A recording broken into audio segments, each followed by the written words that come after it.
سب سے پہلے یہ اتنا ہلا گلا جاری ہے آئینی ترامیم کا، جماعت اسلامی اس میں ذرا کوئی ایکٹیو رول نظر نہیں آتا؟ نہیں، ہمارا موقف تو بہت واضح ہے اس میں، اور وہ یہ ہے کہ یہ جو آئینی ترامیم کا سلسلہ اس وقت شروع کیا گیا ہے، اس کے پیچھے جو انٹینشن ہے وہ بہت واضح ہے۔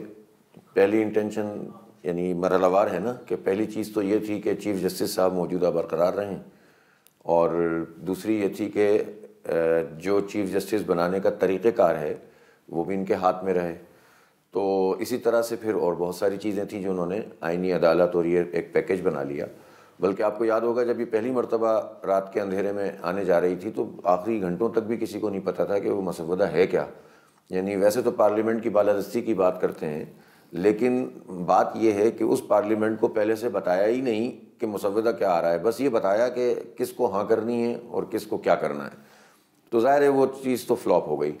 اب بھی جو مرحلہ وار گفتگو ہو رہی ہے یا شقوار گفتگو ہو رہی ہے، جماعت اسلامی اس کے حق میں نہیں ہے۔ میں سمجھتا ہوں یہ ٹریپ ہے گورنمنٹ کا، اور اس ٹریپ میں آنے کے نتیجے میں ہوتا یہ ہے کہ 3 باتیں مان لو، 4 باتیں نہیں مانو، اور اس کے نتیجے میں فائدہ گورنمنٹ کا ہی ہے، کیونکہ 7 کی 7 باتیں انہی کی ہیں۔ اس میں پاکستان کا کیا فائدہ ہے اس پوائنٹ آف ٹائم پہ؟ اگر آئینی عدالت اتنی اہم چیز تھی یا اس طرح کی عدالتی جو ریفارمز ہیں اتنی اہم ہیں، تو آپ یہ مدت مکمل کرنے دیں۔ ان کی ابھی چند دن رہ گئے ہیں، چیف صاحب چلے جائیں، منصور علی شاہ صاحب آ جائیں، اس کے بعد پھر ترامیم لائیں، اس پر گفتگو کریں، تبادلہ خیال کریں، اور جو بہتر طریقے سے منظور ہو جائے۔ لیکن جب وہ جلدی جلدی یہ کام کرنا چاہ رہے ہیں، اس کا مطلب پاکستان کی بہتری نہیں ہے، بلکہ آئین پر بھی اپنا قبضہ کرنا ہے اور عدالتوں پہ بھی اپنا قبضہ کرنا ہے۔ اس لیے میں تو اپوزیشن پارٹیوں سے یہ کہوں گا، خاص طور پر پی ٹی آئی سے، مولانا بھی اس میں پوری طرح سے انوالو ہیں، کہ یہ حکومتی ٹریپ سمجھتا ہوں میں اس کو، کہ جس میں لوگ جو ہیں وہ ان سے گفتگو شروع کر دیتے ہیں اور پھر اس کے بعد فائدہ حکومت کا ہی ہونا ہے اس میں۔ نہیں تو آپ کیا سمجھتے ہیں کہ پی ٹی آئی اور مولانا حکومتی ٹریپ میں آ رہے؟ مطلب آگے سے بات یہ کہ تاثر یہ بنانا چاہتے ہیں کہ ہم گفتگو کر رہے ہیں، لیکن اس پر گفتگو ہونی نہیں چاہیے تھی۔ میری ملاقات جب گوہر صاحب سے بھی ہوئی تھی، بیرسٹر گوہر صاحب سے، تو ظاہر ہے وہ تو فلسطین فوکس بات تھی، لیکن جب تبادلہ خیال ہوتا ہے، گپ شپ ہوتی ہے،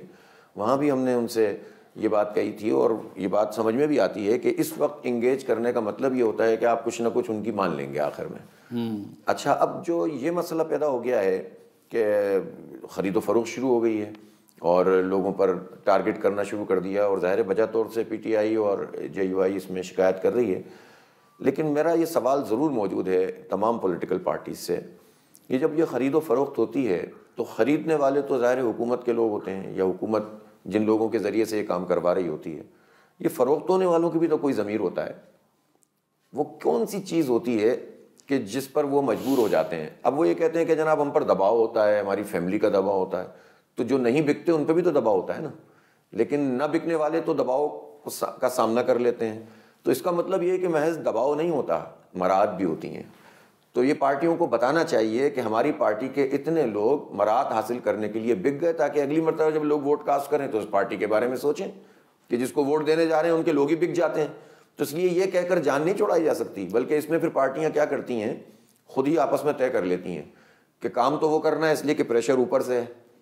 فائدہ تو ان کو پہنچانا ہے، لیکن ہم خود ہی طے کر لیں گے، ایک فارورڈ بلاک یہ کام کرے گا، ہم ادھر کھڑے ہو جائیں گے، نمبر پورے ہو جائیں گے۔ تو یہ دھندا نہیں ہونا چاہیے، اب سب کو سب پتہ ہے۔ ہم تو کراچی میں اس کے عینی شاہد ہیں نا،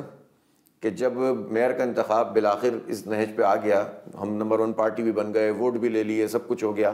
اور پھر اس کے بعد سیٹیں چھن گئیں۔ بالآخر یہ ہوا کہ جناب پیپلز پارٹی، جے یو آئی اور نون لیگ ایک طرف ہو گئے، اور Jamaat Islami P T I ایک طرف ہو گئے۔ ہمارے 192 بنتے تھے، ان کے 173 بنتے تھے، ہم تو جیت گئے تھے،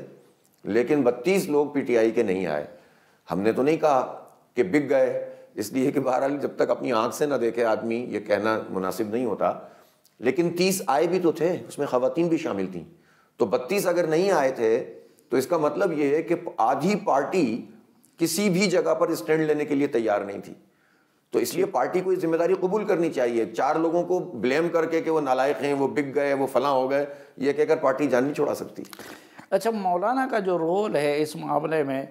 لوگ تو ان کو بہت کریڈٹ دے رہے ہیں کہ جی پہلی مرتبہ بھی انہوں نے رکوا دیا اور اب بھی انہوں نے اپنی چیزیں انسرٹ کروا دی اس میں۔ نہیں، مولانا نے بہرحال اس میں ان کو کریڈٹ جاتا ہے کہ ایک تو یہ ہے کہ پی ٹی آئی بھی اس کو بھی سمجھ میں آ جانا چاہیے کہ جب اس طرح سے باتیں کرتے ہیں نا کہ جلسوں میں آپ تان و تشنیع کرنے لگے ہیں، اور خود مولانا ظاہر بزرگ ہیں، ان کے متعلق میں ظاہر سینئر بھی ہیں، لیکن ان کا لہجہ بھی بہت سخت ہوا کرتا تھا، اور یہودی ایجنٹ اور یہ اور وہ، یہ سب چیزیں اچھی نہیں تھیں، پاکستان کی نوجوان نسل کی کوئی تربیت نہیں ہو رہی تھی۔ لیکن اس موقع کے اوپر جب یہ سارا معاملہ آیا تو بہرحال مولانا نے اپنا ایک رول ادا کیا، اور پی ٹی آئی نے بھی بڑے چکر لگائے، اور پھر حکومت بھی ان کے چکر لگاتی رہی ہے اور لگا رہی ہے۔ تو مولانا نے اپنے آپ کو تو بہرحال منوایا ہے، لیکن سوال اپنی جگہ پاکستانی قوم کا موجود ہے ان ساری پارٹیوں سے، کہ پہلا مرحلہ تو وہ تھا کہ جب انتخاب ہوا اور انتخاب فارم 47 کا ہوا، تو اس پر پی ٹی آئی احتجاج کر رہی تھی، جماعت اسلامی احتجاج کر رہی تھی، اور ہم آج تک بھی سٹینڈ کرتے ہیں کہ فارم 45 کی بنیاد پہ جوڈیشل کمیشن بنا دیں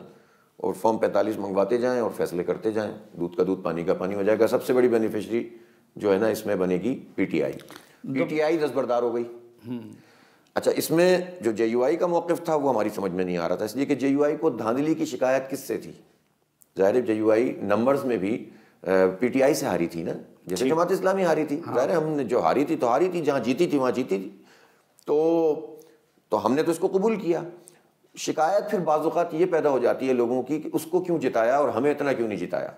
تو اس کے نتیجے میں پھر جو ہے نا لوگوں کا اعتبار بن نہیں پاتا، آپ کچھ بھی کریں۔ اچھا، آپ ری الیکشن کے حامی کیوں نہیں ہے؟ کیونکہ اس مسئلے کا حل ری الیکشن نہیں ہے کہ فری اینڈ فیئر الیکشن ہو دوبارہ؟ ری الیکشن کا مطلب یہ ہے کہ آپ 2024 کا جو انتخاب ہے نا اس کو ایک سند فراہم کر دیں گے، اور آئندہ بھی اس سے ملتی جلتی چیزیں ہوتی رہیں گی۔ جب یا تو دیکھیں یہ ہوتا نا کہ ہمارے پاس کوئی چیز دستیاب ہی نہیں ہوتی، ہبڑ دبڑ ہو گئی، ہنگامہ ہو گیا، کوئی کاغذ نہیں ہے، کوئی ڈاکومنٹ نہیں ہے۔ فارم 45 کی صورت میں ایک ڈاکومنٹ موجود ہے، اور اس میں پولنگ ایجنٹس کے بھی سگنیچر ہیں، اس میں پریزائڈنگ افسر کے بھی انگوٹھے لگے ہوئے ہیں۔ 2 آدمی بٹھا کے بھی فورینسک آڈٹ کر دیں گے نا تو یہ زیادہ دن لگیں گے نہیں، اور یہ میرا خیال ہے 2 مہینے کے اندر پورے پاکستان کا فیصلہ ہو جائے گا اگر ٹھیک طریقے سے کمیشن بیٹھ گیا۔ تو جب لیگل ڈاکومنٹ موجود ہے، جب قانونی ثبوت موجود ہے، تو ری الیکشن آپ حکومت کو فائدہ پہنچا رہے ہیں، آپ اسٹیبلشمنٹ کو فائدہ پہنچا رہے ہیں۔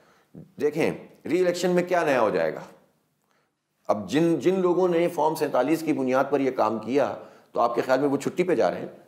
مطلب وہ ری الیکشن میں بھی یہی کریں گے نا۔ بات تو یہ ہے کہ آپ پکڑ لیں، اور پکڑنے کا آپ کے پاس ڈاکومنٹ موجود ہے، اور اگر آپ پھر بھی اس پر بات نہیں کر رہے تو آپ تو اپنی پارٹی سے بھی وفادار نہیں ہیں۔ جو لوگ بھی یہ بات کر رہے ہیں اس کا مطلب یہ ہے کہ وہ تو اپنی پارٹی کا فائدہ بھی نہیں دیکھ رہے، تو وہ کس کے لیے کام کر رہے ہیں؟ یہی تو میں کہہ رہا تھا کہ خود پی ٹی آئی بھی ری الیکشن چاہتی ہے۔ یہی تو میں ان سے سوال کرتا ہوں کہ آپ کو کیا پریشانی ہے بھائی؟ آپ تو یہ مطالبہ کریں نا، اور پوری قوت سے کریں، پوری طاقت سے کریں۔ اب جو ان کا احتجاج ہے اس کا رخ بھی یہ نہیں رہا، ایشوز اور دوسرے تیسرے آ گئے، یعنی سب سے بڑا احتجاج تو اسی پہ بنتا تھا نا کہ فارم 45 کی بنیاد پر انتخابی نتائج آئیں تو سب سے بڑی پارٹی پی ٹی آئی بن جاتی، میں تو ابھی بھی کہہ رہا ہوں۔ لیکن جب وہ خود ہی پیچھے ہٹ گئے تو مدعی سست اور گواہ چست کیسے ہو سکتا ہے؟ لہٰذا یہ میری تو سمجھ میں آج تک بھی نہیں آیا ایک سیاسی ورکر کے طور پر کہ ایک چیز آپ کے ہاتھ میں موجود ہے اور آپ اس کا مطالبہ نہیں کر رہے، اور اس کا مطالبہ کر رہے ہیں جس میں آئندہ پتہ نہیں کیا ہونا ہے، اور پتہ چلا اب تو فارم 47 ہی اور 45 بھی پہلے سے بن گیا، پھر کیا کریں گے؟ ٹھیک۔